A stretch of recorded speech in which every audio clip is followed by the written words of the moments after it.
Fala moçada do curso de Astronomia Básica, preparação para a OBA, Olimpíada Brasileira de Astronomia e também lançamento de foguetes. Tudo bem com vocês? Eu sou o professor Taldo Carlos e este é meu canal criado especialmente para você, estudante de ensino fundamental e médio e que está se preparando para a OBA, a Olimpíada Brasileira de Astronomia.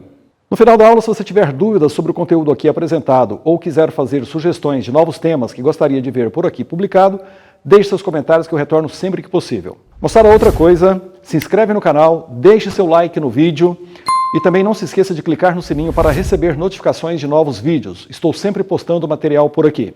Vamos à aula de hoje.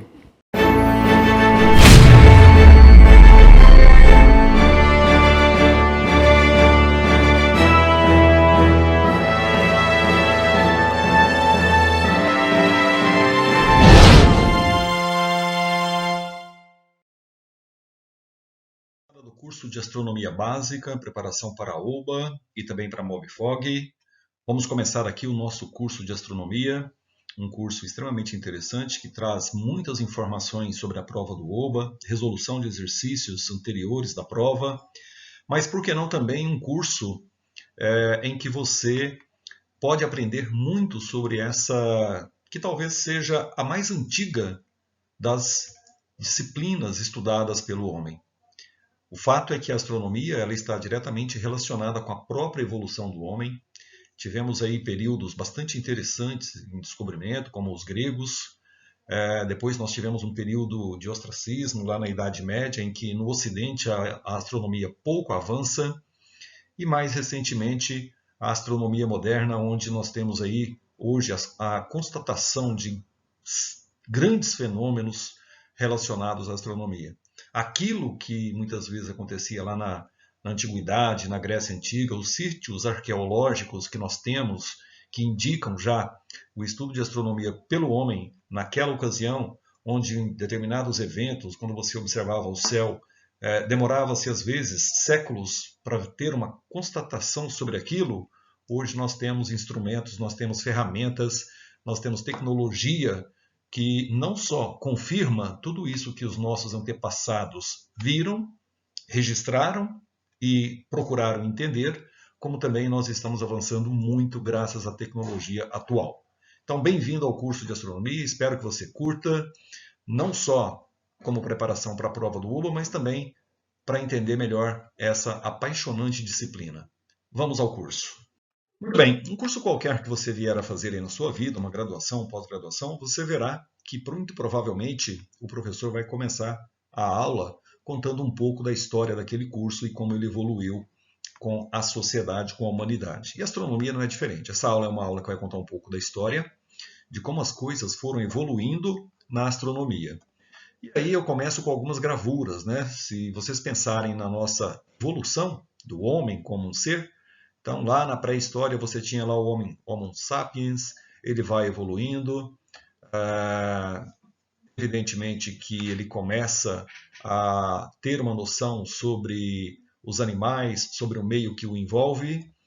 E uma coisa intrigante, né? Cada imagem que você vê aí, ela conta uma história. E essa imagem, ela é emblemática, porque você já observa que, desde a pré-história, o homem já olhava para o céu e tentava entender o que acontecia com o movimento dos astros em torno dele, né? Porque a sensação aparente é que a Terra estava ali parada e que tudo girava em torno dela. E aí nós temos registros fósseis, né, muito antigos, de que o homem primitivo ele já registrava de alguma forma aquilo que ele começava a compreender em termos de astronomia. E aí nós temos vários sítios arqueológicos, falarei de alguns deles aqui, que provam essa tendência do homem de entender o meio em que ele vive. E uma coisa extremamente importante na astronomia é que ela vai ter um confronto, vamos dizer assim, ou um paralelismo com a religiosidade. Talvez porque o homem naquela ocasião, ao olhar para o céu, ele não compreendia certas coisas, então ele acabava associando aquilo que ele não sabia a uma divindade. Então, esse slide é bem interessante porque ele tem imagens emblemáticas, figuras que você pode dar para elas várias interpretações. E aí é o seguinte, nós vamos dividir a astronomia em 4 períodos. A pré-história, a astronomia antiga, que é a astronomia dos gregos, a astronomia clássica, quando ela vai renascer no Ocidente ali por volta dos anos 1450, com Copérnico, e a astronomia moderna depois da evolução dos telescópios. Vamos começar falando de astronomia na pré-história. Essa parte da história da astronomia, ela está relacionada aos sítios arqueológicos de vários monumentos que nós temos pelo mundo afora, em que o homem pré-histórico tentou, de alguma forma, deixar registrado aquilo que ele via para o céu. Então, olha, o homem sai das cavernas e olha para o céu. A partir daí, tenta entender o dia, a noite, as fases da lua, o movimento do sol e o universo que nos cerca. Evidências de estudos astronômicos do passado. Repare que a frase é bem interessante. Evidências são conhecimentos que nós acreditamos ter em relação ao que o homem do passado fez em relação ao estudo da astronomia. As primeiras marcações do tempo, como o ciclo lunar, os solstícios, o dia e a noite, podem ter sido em ossos, tumbas, círculos e empilhamento de pedras. De certa forma, um calendário. Né? Um calendário rústico, mas não deixa de ser um calendário. Por exemplo, nós temos os chamados ossos de Lebombo e Xango, que são de babuínos. Isso datam de 33.000 antes de Cristo. E nesses ossos você tem aí marcações que indicam os ciclos lunares e os ciclos solares, né? Como eu disse, evidências que nós temos do homem antigo tentando entender esses ciclos que hoje nós conhecemos tão bem. Temos o campo de Warren, na Escócia, que é datado de 6.000 a.C. Nesse sítio arqueológico também há evidências de marcações como os solstícios e também os equinócios. Nós temos o Círculo de Gozek, que fica na Alemanha, que data de 6.900 a.C., a mesma coisa, um sítio arqueológico aí que indica.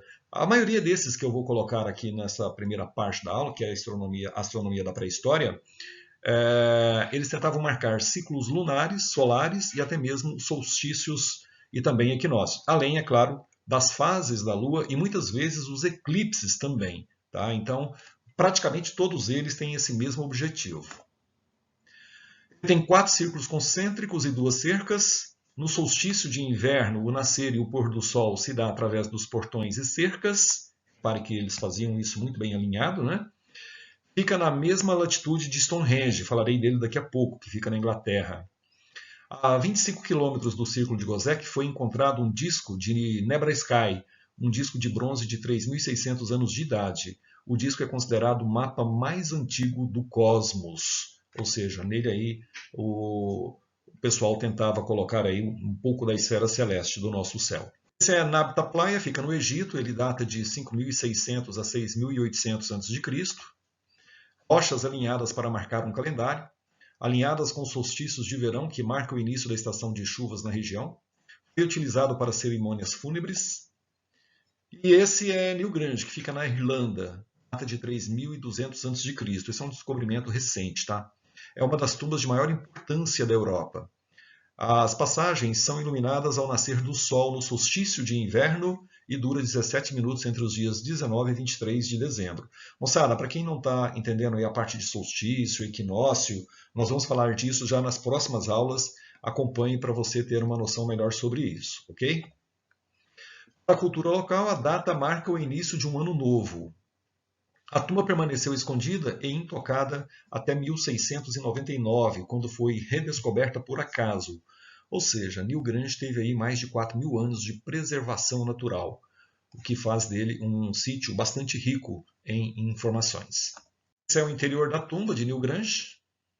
Repare aí as marcações, pedras, as paredes, o formato, né? Você tem aqui a abertura da tumba. Então, bastante interessante. E nós temos Stonehenge da Inglaterra, que talvez seja um dos mais famosos sítios arqueológicos da antiguidade, astronomia, né? Esse é o estado atual desse amontoado de pedras que pesam aí dezenas de toneladas e inclusive tem questionamento de como isso foi parar aí, como que o pessoal levou isso aí na antiguidade. Existem inclusive teorias conspiratórias, né? Seres extraterrestres e assim por diante. Foi construído entre 5.000 e 3.600 anos atrás. É considerado apenas uma parte de uma vasta construção feita em 3 estágios. Essa é uma maquetezinha do que acreditamos ser o original quando ele foi finalmente construído na íntegra, né? Hoje a foto do lado esquerdo representa a realidade, mas aí, claro, você teve uma série de intempéries aí que acabou desconfigurando esse sítio arqueológico. Ele possui alinhamento com a Lua e as estrelas. Em Stonehenge, cada pedra pesa em média 26 toneladas. Em uma seção da estrutura chamada Avenida Principal, que parte do centro do monumento, é claramente visto um alinhamento com o nascer do Sol no solstício de verão. Essa é uma imagem bem recente que confirma essa última frase aí, beleza? Você vê que o Sol está nascendo aí numa abertura dessas pedras em Stonehenge. Algumas pedras estão alinhadas com o nascer e o pôr do Sol no início do verão e do inverno. Então esse é Stonehenge, muito famoso. Muito bem, na América do Norte e também no Hemisfério Sul, bem, há evidências de astronomia antiga. Tudo que eu disse até agora está ali naquela parte da Europa, né, que vem a fazer colônias, tanto no Hemisfério Sul quanto na parte do Hemisfério Norte na América, mas o fato é que os indígenas também já tinham a sua maneira de estudar astronomia. E vocês vão ver uma coisa bastante interessante, não era muito diferente do que a outra parte que acabamos de ver, que ficava ali na Europa, na África, no caso, não é muito diferente, né? Ou seja, é uma coisa bem curiosa em relação ao ser humano nessa época, tanto de um lado do globo quanto do outro, onde nós temos os indígenas, e aí, evidentemente, que temos uma semelhança muito grande nos sítios arqueológicos das duas partes. Esse é Majorville, que fica no Canadá, 3.200 a.C. é a datação dele.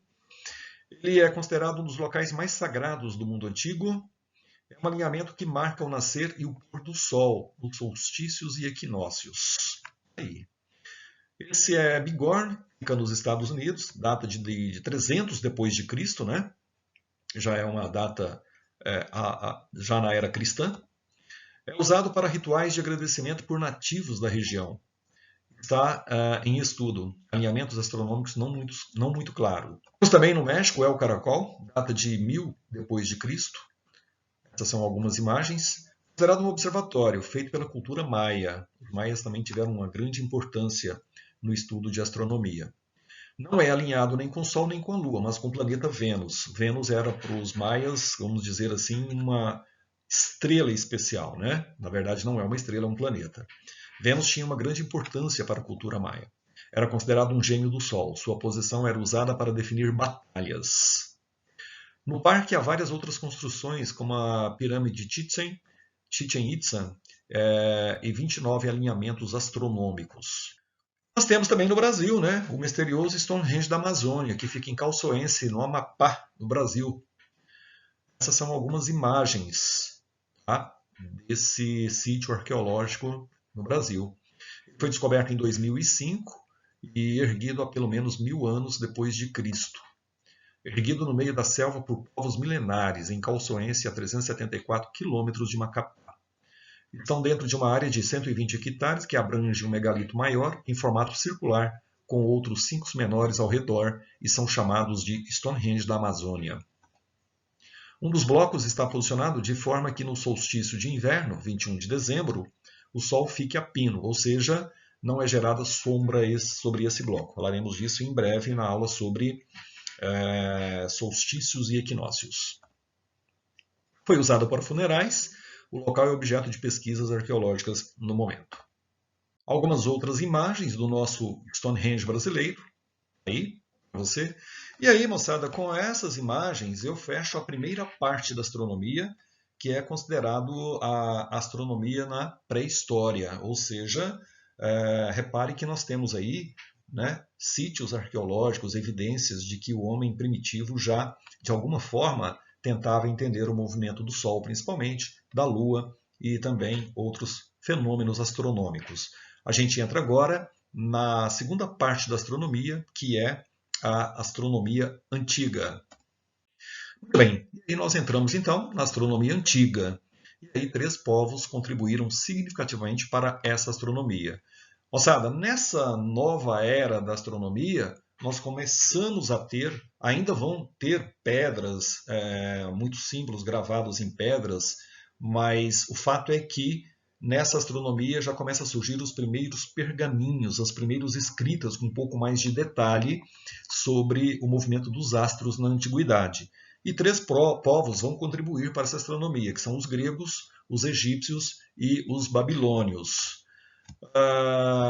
Surgem filósofos e pensadores que começam a raciocinar, medir e catalogar dados, inclusive com apoio da matemática. Então você observa que nessa fase do estudo da astronomia, nós já começamos a ter mais detalhes, mais instrumentos à disposição para poder entender todo o movimento dos astros na esfera celeste.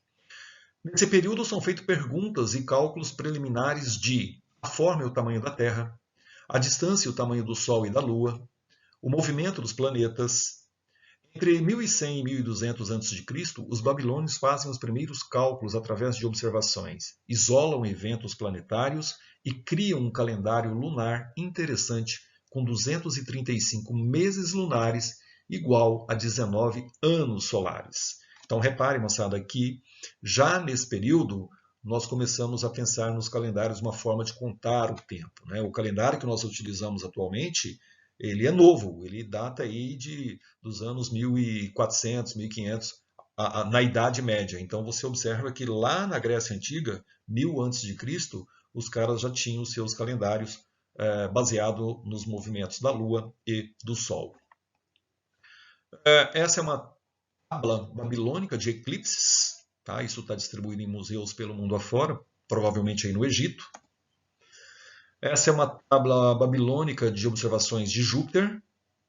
Os egípcios também contribuíram com dados e calendários, principalmente para lidar com as épocas de cheia do Rio Nilo. Vale destacar. Começaram com os círculos de Nabta Playa, falamos dele lá na astronomia da pré-história. Localizaram a estrela Polaris e a posição de futuras constelações como Órion, que é uma das principais constelações do céu noturno. Em 2500 a.C., dividiram o ano em 3 estações, de 4 meses: inundação, seca e colheita. Começaram a dividir o céu em constelações. Esse é o chamado Templo de Karnak e as famosas pirâmides do Egito. Alguns sugerem os 3 vértices como as 3 Marias, os 3 vértices dessas 3 pirâmides principais, como sendo aí as 3 Marias que estão na constelação de Órion. Então, você passa a ter aí esses templos, e nesses templos os caras começam a filosofar, a dialogar e fazer registros de dados astronômicos. Os gregos talvez sejam os maiores contribuidores da astronomia antiga, primeiros a preservarem documentos e usar para valer a matemática e a geometria. Vários personagens se destacam, alguns tiveram influência milenar, principalmente na cultura ocidental, na qual nós estamos meio que inseridos, né? Alguns destaques. Primeiro, Tales de Mileto, e um detalhe importante, moçada, repare a data que esse cara viveu, por volta aí dos anos 500 a.C. Por que eu peço para você prestar atenção nas datas? Vocês verão que a sequência que vem aí, com o passar dos anos, e os filósofos vão mudando também, alguns caras lá na frente vão usar informações desses caras que primeiro fizeram anotações para deduzir algumas coisas na esfera celeste e também nos movimentos da Terra. Podemos dizer que a Terra tem 4 importantes movimentos, que é o movimento de rotação em torno do próprio eixo, que dura 24 horas, um dia, o movimento de translação em torno do Sol, que dura um ano, ou 365,25 dias, mas a Terra também faz um movimento de precessão do eixo, tá? Que é o peão, o famoso movimento de precessão, que tem um período de 26 mil anos. E além do período de precessão, tem um período de rotação. O eixo ele faz um movimento também de vibração, que dura por volta de 18 anos. Esses movimentos serão discutidos e definidos com detalhe nas próximas aulas, mas vocês vão ver que os gregos são os primeiros a perceber principalmente esses 2 últimos movimentos, que é a precessão e a nutação. Depois vem Anaximandro, mais ou menos da mesma época do Tales de Mileto, foi o primeiro a propor um modelo celeste baseado no movimento dos corpos celestes e não em manifestações dos deuses. Descobriu a obliquidade da eclíptica em relação ao plano do equador terrestre, vou falar disso nas próximas aulas, mas o fato é que se você pegar o equador do Sol e o equador da Terra, eles não estão alinhados. A Terra, o equador dela tem uma inclinação, né, em relação ao equador solar. Falaremos disso em breve, muito importante, essa inclinação é por volta de 23 graus. Depois nós temos Pitágoras, esse muito famoso, vocês conhecem aí o famoso Teorema de Pitágoras. Repare que ele é mais ou menos também da mesma época dos caras aí, né, alguns anos depois. O Pitágoras era um cara excêntrico, olha só. Ele acreditava na esfericidade da Terra, beleza, da Lua e de outros corpos celestes. Enfatizou a importância da matemática para descrever os movimentos observados nos corpos celestes. Até aí, beleza. Essa é a famosa, né, o famoso Teorema de Pitágoras, que você pode reproduzir e demonstrar com um papel quadriculado, pegando aí um triângulo de lados 3, 4 e 5. Né? Então você observa aí o Teorema de Pitágoras. Aí vem o seguinte, aí vem a parte, disse agora há pouco, meio complicada do Pitágoras. Ele fundou uma sociedade religiosa secreta dos pitagóricos. Ok. Ideia fixa de que tudo é número.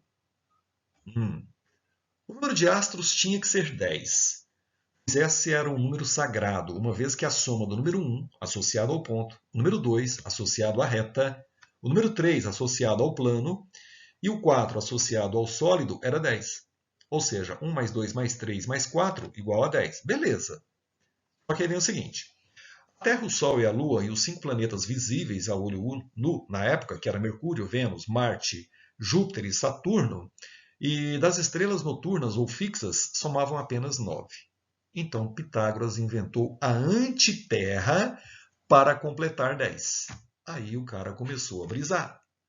Esses 10 corpos orbitavam ao redor não do Sol, mas do fogo central, a chama sagrada da torre de vigia do palácio de Zeus.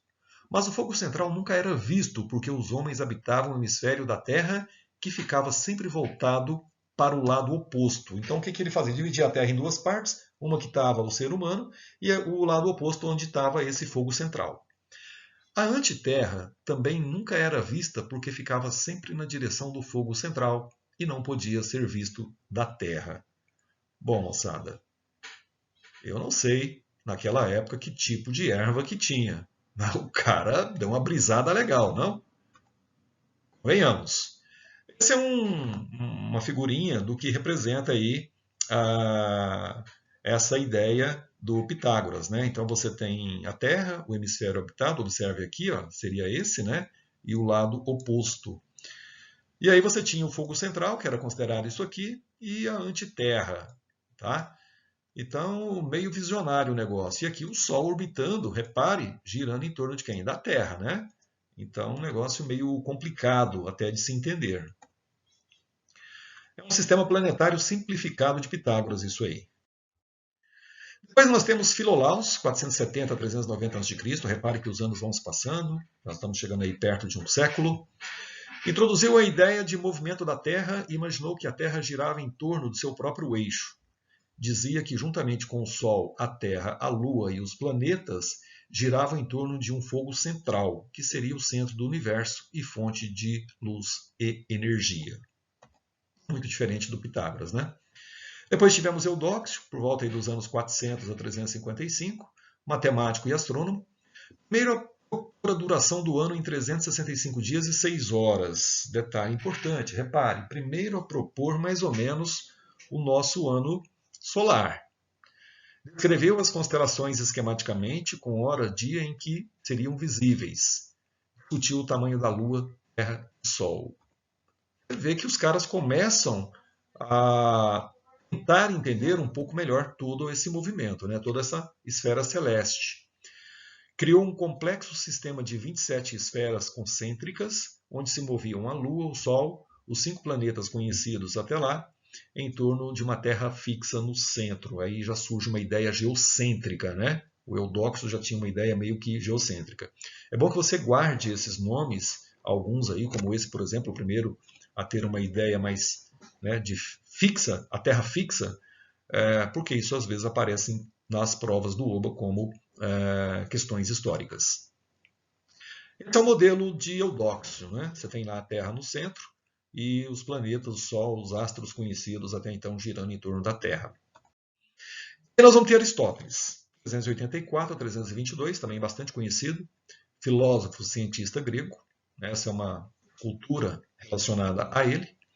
Ele coletou e organizou os conhecimentos astronômicos até então. Olha só, o que eu disse agora há pouco para você. 200 anos mais ou menos se passaram desde o nosso primeiro camarada. O Aristóteles pegou todo esse material que se tinha conhecimento e procurou organizar de acordo com as ideias que os caras iam passando através das gerações, né? Então, ele catalogou isso daí. Ele procurou dar explicações racionais para os fenômenos naturais. Explicou as fases da Lua, os eclipses do Sol e da Lua.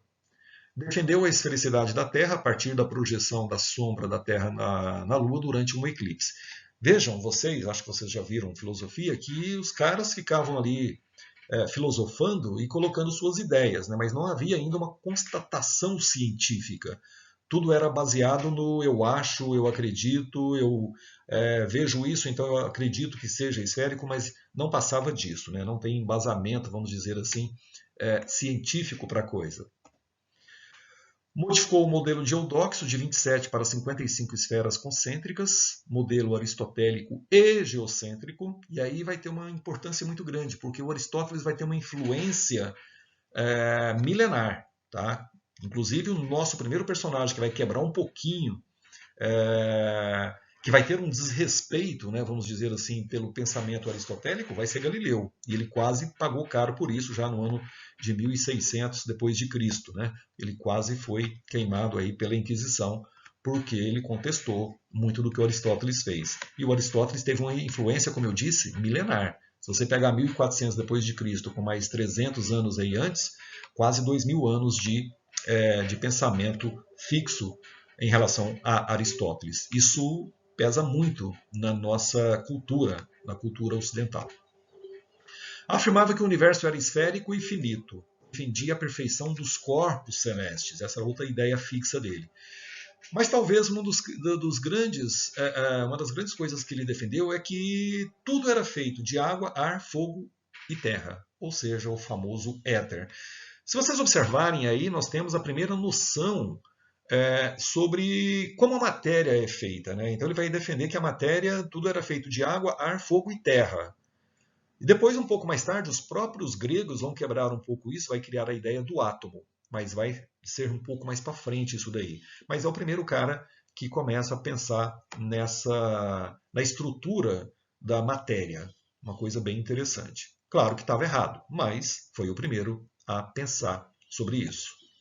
Nós temos Aristarco, 310 a 230 a.C., primeiro a propor um modelo heliocêntrico para o sistema solar. Olha só que interessante. Primeiro a propor um modelo heliocêntrico, ou seja, o Sol era o centro, naquela época para eles era do universo, hoje sabemos que não. Mas o Sol era o centro do sistema solar, arranjou os planetas em ordem de distância do Sol, que é aceita até hoje, criou um método para medir distâncias da Terra à Lua e ao Sol, e também o tamanho da Terra e da Lua. Errou o cálculo por aproximadamente 30 vezes. Mas esse já é um cara que já vale a pena a gente dizer o seguinte, o cara era bom, né? Ele e o próximo são personagens que, observando esses catálogos que se tinha até então, que mais perto chegou do modelo atual que nós temos, né? Então isso é bem interessante, essa é uma gravura relacionada a Aristarco. Depois nós temos Eratóstenes, que vai de 276 a 194 a.C., matemático, geógrafo, astrônomo, poeta, músico. Naquela época os caras eram um pouco de tudo, né? Primeiro a medir o diâmetro da Terra com boa precisão, 40 mil quilômetros. Claro que na época não existia o metro ainda.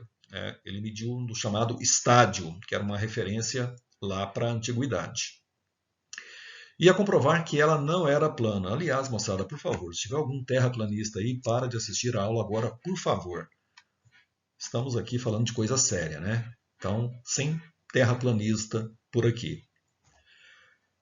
Ele vai ser um dos primeiros a medir o diâmetro da Terra a partir de um poço que ele fez e da incidência solar para diferentes angulações nesse poço. Na aula sobre distâncias de astronomia eu falo um pouco mais sobre isso, mas aí tem um modelozinho para você ter uma ideia, tá? Ele conhecia a distância entre Alexandria e Siena, que fica na Itália, se não me engano. E aí, a partir dessa distância, ele conseguiu aí propor mais ou menos o tamanho do diâmetro da Terra.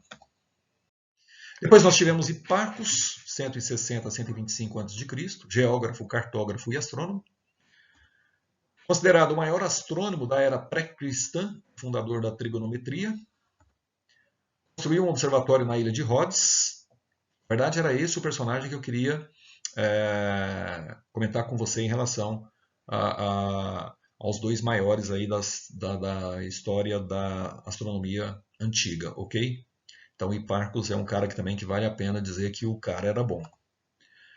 Assim, ele catalogou a magnitude de 850 estrelas, essas estrelas todas no hemisfério norte. Verificou a variação do eixo de rotação da Terra, que deu origem à precessão devido à influência gravitacional da Lua e do Sol e da Terra.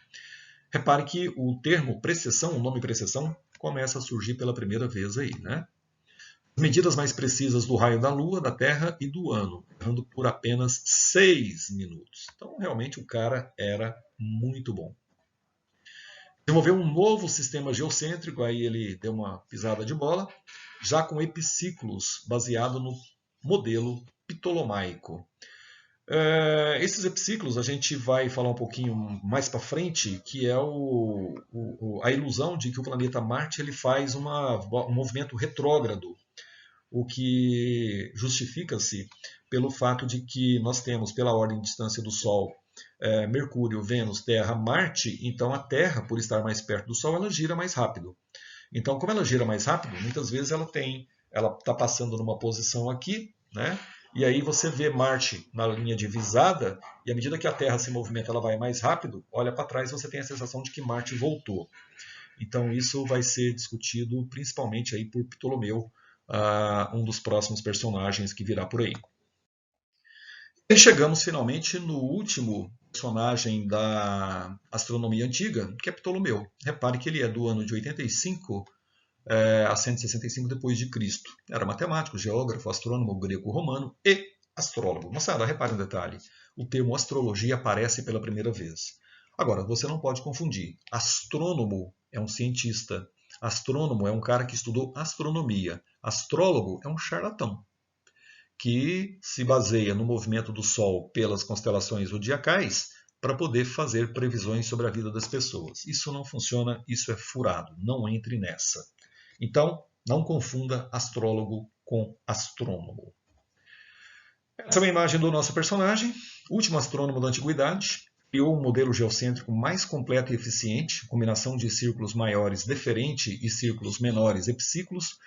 Com isso, explicou o movimento retrógrado de Marte. Eu vou explicar isso um pouco mais à frente, nas próximas aulas, mas o que acontece? Se você pegar os planetas Sol e os planetas primeiros, Mercúrio, Vênus, Terra, Marte, quanto mais próximo o planeta do Sol, mais rápido ele gira em torno do Sol. Então, se você pensar na Terra, a Terra gira mais rápido do que Marte. Então, o que acontece? Num certo momento do movimento dos astros, você vai ter a Terra aparentemente atrás de Marte. Como ela gira mais rápido, a impressão que dá é que ela passa por Marte e Marte faz um movimento para trás, ou seja, um movimento retrógrado. Isso iludiu muito os astrônomos da antiguidade, porque acreditavam que Marte fazia uma volta meio retrógrada no seu movimento. Claro que isso é ilusório, porque uma vez que nós estamos plantados na Terra e temos a sensação de que a esfera celeste gira em torno da gente, então você tem a impressão de que isso ocorre para quem está do lado externo em relação à Terra. Mas vamos explicar isso com mais detalhe nas próximas aulas. Ele compilou uma série de 13 volumes de astronomia, o Almagesto, ou também chamado Livro Majestoso, que é a maior fonte de astronomia da Grécia e considerado o primeiro livro de astronomia da humanidade. Na verdade, ele compilou tudo que se tinha até então, daqueles 500 anos anteriores, né? E vai juntar tudo isso fazendo o primeiro livro de astronomia conhecido. Fez uma representação geométrica do sistema solar com boa precisão, e que foi usada até o Renascimento no século XVI, quando Copérnico vai quebrar um pouco isso. Na verdade, as ideias de Ptolomeu elas são também meio que aristotélicas. Então, o alinhamento dos dois pensamentos é muito próximo. Por isso que isso vai ter uma influência muito grande nos 1400 anos seguintes, que é o período da Idade Média, onde a astronomia no mundo ocidental praticamente não anda, ela fica parada. Então, esse cara vai ter uma influência muito grande aí nos séculos seguintes. Compilou um catálogo com mais de 1000 estrelas, contendo coordenadas celestes e brilho. Expressou o brilho das estrelas em magnitude. Estava tudo errado, mas durou 1400 anos no mundo ocidental. Essas são imagens que tentam representar mais ou menos o movimento dos astros em torno da Terra, e aí o movimento do planeta Marte, que tinha esse lance aí de aparentemente ser um movimento retrógrado. Ele criou sistemas que a gente chama de epiciclos. Numa aula um pouquinho mais para frente, eu vou falar mais sobre isso, beleza? Aí mais uma imagem que representa o que eu disse para você, né? O que acontece? Você tem aqui o seguinte, ó, a Terra ela tem um giro mais rápido que de Marte, né? Então, você está aqui plantado na Terra, olha para Marte, a sensação que você tem que lá na esfera celeste está lá em cima. À medida que a Terra se movimenta indo mais rápido do que Marte, a sensação de que Marte, para quem está na Terra, é que está voltando, né? Aqui, ó, você está na Terra nesse ponto, olhou para Marte, a impressão que ele está lá atrás na esfera celeste. Então, isso gerava uma sensação errada nas pessoas, uma vez que estavam plantados na Terra. Então é mais ou menos isso daí, esse gifzinho mostra para você essa ideia equivocada da trajetória de epiciclos. Essa, claro, é uma representação esquemática verdadeira do sistema solar, né? O de amarelinho é o Sol no centro, e aí você tem Terra e Marte girando em torno do Sol, e essa luzinha branca que você vê lá em cima, que nessa trajetória seria a imagem aparente de Marte na esfera celeste. Muito bem, para finalizar essa parte da astronomia antiga, nós temos aí esse quadro, é um quadro famoso, chamado A Escola de Atenas, onde muitos desses personagens que eu acabei de falar estão aí representados em algum lugar, né? Os gregos filosofando. E aí nós entramos, então, num período que eu chamo de período das trevas, 1400 anos de trevas, ou seja, a astronomia praticamente não vai andar nesse período, que é a Idade Média. Eu considero que o que ficou mais bonito nesse período são os castelos que tem espalhados pela Europa, que obviamente são lindos e maravilhosos, mas que representam aí uma cultura complicada, né? E um pouquinho de diversão para poder fechar essa parte, teoria da conspiração. A Terra é plana? Muito bem. O que acontece? Modelinho bonito esse aí da Terra, né?